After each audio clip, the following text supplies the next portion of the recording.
গন্ডগোল এবং সেটা নিয়ে যে মারামারি গন্ডগোল বাংলাদেশের ইতিহাসে বলতে পারবো না, পৃথিবীর ইতিহাসেও সম্ভবত এরকম ঘটেছে কিনা আল্লাহ ভালো জানে। যে একজন দাড়ি টুপিওয়ালা আর একজন দাড়ি টুপিওয়ালাকে মারতেছে, একজন নামাজ পড়া ব্যক্তি, নামাজি ব্যক্তি, আল্লাহ ভীরু পরহেজগার ব্যক্তি আর একজন আল্লাহ ভীরু পরহেজগার ব্যক্তিকে ধরে পিটাচ্ছে। যে কয়েকটা ঘটনা পড়লাম, ছাদ থেকে ফেলে দিয়ে মেরে ফেলে দেওয়ার চেষ্টা, মারে মারে একদম বিএনপি আওয়ামী লীগের যেরকম মারামারি গন্ডগোল হয় ঠিক সেরকম সন্ত্রাসী কায়দায় মেরে নদীর তীরে, তুরাগ নদীর তীরে ফেলে দেওয়া, এই মনে করে যে মারা গেছে। এই যে একটা ভয়াবহ বিভৎস চিত্র, একজন মুসলমান তো আর একজন মুসলমানকে মারতে পারে না। সেখানে একজন মাওলানা, একজন আলেম, একজন দিনের যে দাওয়াত দেয়, যারা চিরদিন সারা পৃথিবীর কোনায় কোনায় গিয়ে বলেছে যে ভালো ব্যবহার করতে হবে, যাদের ভালো ব্যবহারের সুনাম সারা দুনিয়ার মানুষ শুনেছে, যারা ভালোবাসার জন্য এক প্লেটে খেতে বসে। আপনারা জানেন কি জানি না, তাবলীগ জামাতের যারা সদস্য ভাই, সাথী ভাই, তারা কিন্তু এক প্লেটে খায়। কেন? যাদের অন্তরের মধ্যে যাতে ভালোবাসার সৃষ্টি হয়। এই ভালোবাসার দাস দিয়ে দিয়ে ফায়দা হবে, নেকি হবে, এই বলে সারা পৃথিবী ছড়িয়ে আজকে তারা টঙ্গীর তুরাগ নদীর তীরে যে যুদ্ধক্ষেত্র বানালো এবং যে পরিবেশ বাংলাদেশে তৈরি হয়েছে, যারা গবেষক তারা বলতেছে যে এই দ্বন্দ্ব, এই বিদ্বেষটা গ্রাম পর্যন্ত ছড়িয়ে গেছে এবং সব জায়গায় এক প্রকার মারামারির পরিবেশ বিরাজমান। বাংলাদেশ একটা গৃহযুদ্ধের মুখোমুখি দাঁড়িয়ে আছে। যদি এই পরিবেশকে নিয়ন্ত্রণ না করা যায়, উভয় পক্ষই যদি এরকম উগ্র মানসিকতা বজায় রাখে, তাহলে বাংলাদেশে গৃহযুদ্ধে রূপান্তরিত হতে বেশি দেরি সময় লাগবে না।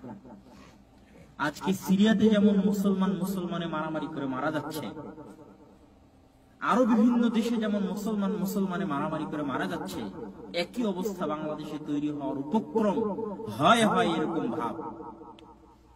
এর কারণ কি? যারা এতদিন মানুষকে দিনের দাওয়াত দিল, তাদের এই অবস্থা কেন? রাসূল সাল্লাল্লাহু আলাইহি ওয়াসাল্লাম বলতেছেন, মান হামালা আলাইনা সিলাহা ফালাইসা মিন্না, যে ব্যক্তি কোন মুসলমানের গায়ে অস্ত্র উত্তোলন করলো, কোন মুসলমানের গায়ে হাত উত্তোলন করলো, সে আমাদের অন্তর্ভুক্ত নয়। রাসূল সাল্লাল্লাহু আলাইহি ওয়াসাল্লাম আরো বলেছেন, আল মুসলিমু মান সালিমাল মুসলিমুনা মিন লিসানিহি ওয়া ইয়াদিহি, মুসলমান সেই ব্যক্তি মুসলমান বলে গণ্য হবে যার হাত থেকে এবং যার মুখ থেকে অপর মুসলমান নিরাপদ। হাত থেকে নিরাপদ মানে আপনি আরেক মুসলমান ভাইকে মারেন না, প্রহার করেন না, এটা হলো হাত থেকে নিরাপদ। আপনার মুখ থেকে নিরাপদ মানে আপনি আরেক মুসলমান ভাইয়ের গীবত করেন না, আরেক মুসলমান ভাইয়ের নামে অপবাদ দেন না, তুহমত দেন না, দুর্নাম করেন না, এটা হলো মুখ থেকে নিরাপদ হওয়া। রাসূল সাল্লাল্লাহু আলাইহি ওয়াসাল্লাম বলছে, মুসলমান সেই যার মুখ থেকে এবং যার হাত থেকে আরেক মুসলমান নিরাপদ, আর যার মুখ এবং হাত থেকে আরেক মুসলমান নিরাপদ নয়, সে মুসলমান নয়।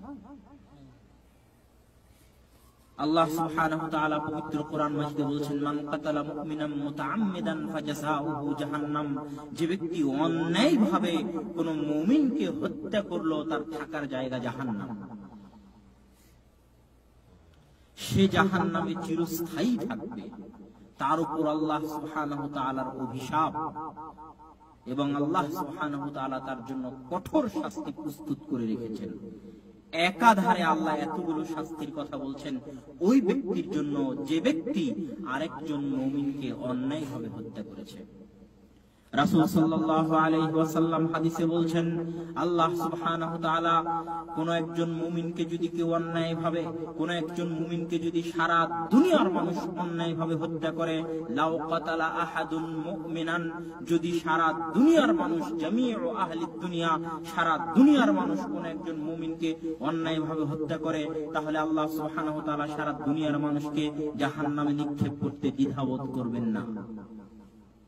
সারা পৃথিবীর 600 কোটি মানুষ মিলে যদি একজন মুমিনকে হত্যা করে, তাহলে আল্লাহ 600 কোটি মানুষকে জাহান্নামে নিক্ষেপ করতে বিন্দুমাত্র দ্বিধা করবেন না। রাসূল সাল্লাল্লাহু আলাইহি ওয়াসাল্লাম আরেক হাদিসে বলছেন, কাবা ঘরের মর্যাদা, মক্কার মর্যাদা, হারামের মর্যাদা এবং হারাম মাসের মর্যাদা, যে তোমরা আজকে কোন মাসে আছো, তো আমরা হারাম মাসে আছি, এবং যেই জায়গায় আছো, যেই শহরে আছো, সেই মক্কা শহরে, সেই কাবা ঘরে, সেই হারাম মাসের হারামের এরিয়ার যে মর্যাদা, তার চাইতেও একজন মুসলমানের মর্যাদা বেশি। একজন মুসলমানের জীবনের, একজন মুসলমানের সম্মানের, একজন মুসলমানের রক্তের মর্যাদা কাবা ঘরের মর্যাদার চাইতেও বেশি, হারামের মর্যাদার চাইতেও বেশি, হারাম মাসের মর্যাদার চাইতেও বেশি, মক্কা মদিনার মর্যাদার চাইতেও বেশি। একজন মুসলমানের জীবনের মর্যাদা, একজন মুসলমানের সম্মানের মর্যাদা, একজন মুসলমানের ধন সম্পদের মর্যাদা, একজন মুসলমানের রক্তের মর্যাদা। জেনে রাখুন, আপনি যত গুনাহি করেন না কেন, যত পাপ কাজই করেন না কেন, সকল পাপ কাজ আল্লাহ ক্ষমা করতে প্রস্তুত। আপনি জিনা করেছেন, আল্লাহ ক্ষমা করে দিবে। আপনি সুদ খেয়েছেন, আল্লাহ ক্ষমা করে দিবে। আপনি ঘুষ খেয়েছেন, আল্লাহ ক্ষমা করে দিবে।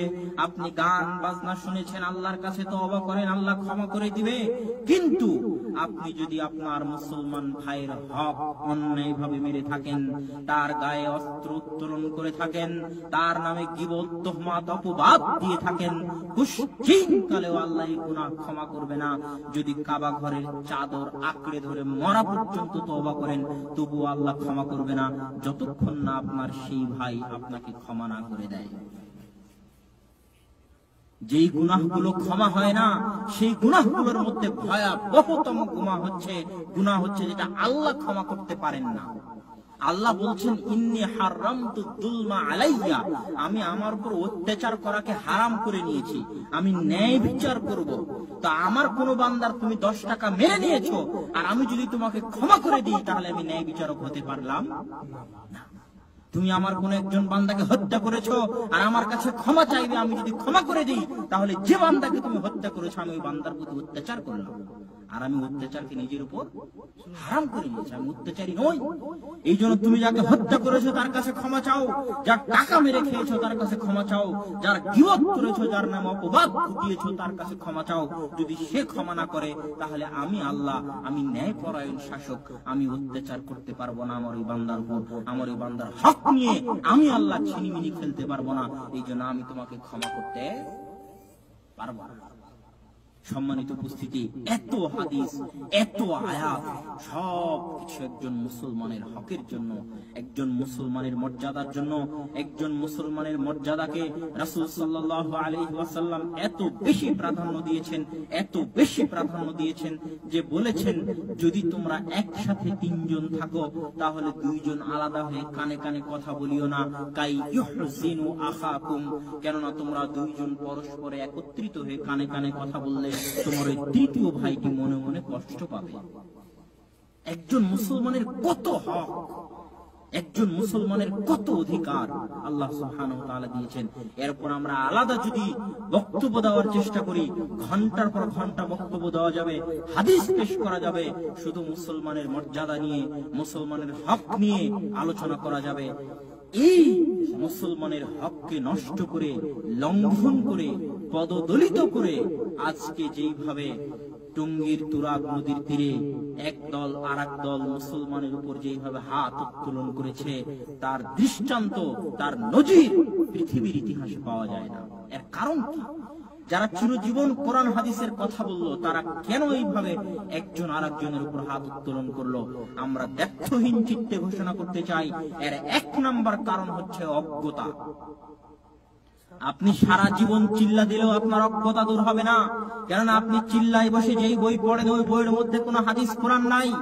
জীবনে কোনোদিন সহিহ বুখারী হাত দিয়ে খুলে দেখার সুযোগ হয়নি, জীবনে কোনোদিন পবিত্র কোরআন অনুবাদ সহ পড়ার সুযোগ হয়নি। শুধু চিল্লা লাগিয়ে মিথ্যা কাশফের কাহিনী, মিথ্যা স্বপ্নের কাহিনী, মিথ্যা জাল এবং জয়ীফ হাদিসের কাহিনী বর্ণনা করে মানুষকে হেদায়েত করা যায় না, অসম্ভব, হতে পারে না। তার জ্বলন্ত দৃষ্টান্ত হচ্ছে টঙ্গীর ময়দান। যদি তারা হেদায়েত হতো, তাহলে কোশ্চেন কালো এক মুসলমান আর এক মুসলমানের গায়ে হাত তুলতে পারতো না, অসম্ভব। যাদের মাথায় টুপি মুখে দাড়ি, তারা কিভাবে একজন আরেকজনের গায়ে হাত তুলে, কিভাবে তারা সালাত আদায় করে? তাদের এই সালাত মিথ্যা, তাদের এই দাওয়াত মিথ্যা, তাদের এই ঈমান মিথ্যা। কোশ্চিন কালে এটা সত্য হতে পারে না। তার আলামত হচ্ছে তাদের এই ঘটনা। কারণ আমি জানি তারা এক জায়গায় যখন মুশাওয়ারায় বসে তখন স্বপ্নের বর্ণনা দেওয়ার পাল্লা চলে। শুরুই তো হয়েছে স্বপ্নের মাধ্যমে। কে কত স্বপ্নের বর্ণনা দিতে পারে যে আমি আল্লাহ রাসূলকে স্বপ্নে দেখেছি এইভাবে, আমি মাওলানা ইলিয়াস সাহেবকে স্বপ্নে দেখেছি এইভাবে, শুধু স্বপ্নের বর্ণনা চলে। আর যখন ফাজাইলে আমল খুলে বসে তখন চলে এই কিচ্ছা কাহিনী যে উমুক পীর উমুক দরবেশ মসজিদে নববীতে আসলো আর আল্লাহ সুবহান রাসূল সাল্লাল্লাহু আলাইহি ওয়াসাল্লাম কবরের মধ্যে থেকে হাত বের করে দিয়ে তার সাথে মুসাফা করলেন, এই কাহিনী বর্ণনা চলে। কোনদিন সহিহ বুখারীর অনুবাদ পড়ে দেখার সুযোগ হয়নি, কোরআনের অনুবাদ পড়ে দেখার সুযোগ হয়নি। যদি সুযোগ হতো তাহলে এই আয়াত এবং এই হাদিসগুলো তাদের চক্ষু গোচর হতো এবং সত্যিকার অর্থে কোরআন এবং হাদিসের জ্ঞান তাদের অন্তরে প্রথিত হতো, তাদের অন্তরে গেঁথে যেত। দুনিয়া উল্টে গেলেও একজন আর একজনের গায়ে হাত উত্তোলন করতো না। সম্মানিত উপস্থিতি, এই জন্য জ্ঞানহীন দাওয়াতের কোনো মূল্য নাই, জাহিলিয়াত অজ্ঞতার দাওয়াতের কোনো মূল্য নাই। দাওয়াত একমাত্র সেই দিবে যার ভিতরে জ্ঞান আছে, যার ভিতরে কোরআন এবং সহিহ হাদিসের ইলম আছে। একমাত্র সেই দাওয়াত দিবে যে জাহেল, কিছু জানে না, অজ্ঞ, মূর্খ, গণ্ড, এক সময় ইঞ্জিনিয়ার ছিল, এক সময় ডাক্তার ছিল, সারা জীবন চিল্লা লাগিয়ে সেই এখন তাবলীগ ইজতেমার টঙ্গীর তুরাগ ময়দানে বসে মানুষের সামনে বয়ান করে। কেননা আমি যদি কোরআন এবং হাদিসের হাফেজ হই, কোরআন এবং হাদিসের মুহাদ্দিস হই, আমি কোশ্চিন কালো টঙ্গীর তুরাগ নদীর তীরের ওই তাবলীগ ইজতেমায় কথা বলতে পারবো না। কেননা আমি চিল্লা দেইনি। মাওলানা আহমদ শফি টঙ্গীর তুরাগ ইজতেমায় বক্তব্য দিতে পারবে না, কেননা আহমদ শফি চিল্লা দেয়নি। যে সবচেয়ে বেশি চিল্লা দিয়েছে সে যদি জাহেলও হয়, পেটে লাঠি দিলে যদি আলিফ বের না হয়, উনি এসে দাওয়াত দিবে, উনি এসে বয়ান দিবে। এর নাম হচ্ছে তাবলীগ জামাত। এই অজ্ঞতা, এই মূর্খতা দিয়ে মানুষকে যে হেদায়েত করা যায় না তার জ্বলন্ত উদাহরণ আমরা দেখতে পেলাম। একে সংস্কার করতে হবে, একে বন্ধ করতে হবে, নিষিদ্ধ ঘোষণা করতে হবে। যে তাবলীগ জামাত মানুষকে এইভাবে উগ্র বানাতে পারে, অজ্ঞ বানাতে পারে, মূর্খ বানাতে পারে, তাকে বাংলার কোনায় কোনায় নিষিদ্ধ করতে হবে অথবা সংস্কার করতে হবে। ফাজাইলে আমলের জায়গায় রিয়াজুস সালিহিন পড়াতে হবে। আল্লামা ইমাম নববী রাহিমাহুল্লাহর লেখা ফাজাইলে আমল বিষয়ক সবচেয়ে বিশুদ্ধ গ্রন্থ, সবচাইতে সুন্দর গ্রন্থ, যেই গ্রন্থে আপনি ফজিলতের হাদিস পাবেন, অন্তর গলানো হাদিস পাবেন। সেই বইয়ের নাম কি? আরেকবার বলেন, সবাই আমার সাথে বলেন, ওই বইয়ের নাম কি? রিয়াজুস সালিহিন। বইয়ের নাম কি? লেখকের নাম ইমাম নববী। লেখকের নাম ইমাম নববীর লেখা রিয়াজুস সালিহিন পাঠ্য বইয়ের অন্তর্ভুক্ত করতে হবে। কোরআন এবং হাদিসের মাধ্যমে দাওয়াত দিতে হবে। যাদের জ্ঞান আছে, যারা আলেম, তারা দাওয়াতি কাজ করবে। কোন অজ্ঞ গণ্ড মূর্খের দাওয়াতি কাজের বিন্দুমাত্র সুযোগ দেওয়া যাবে না।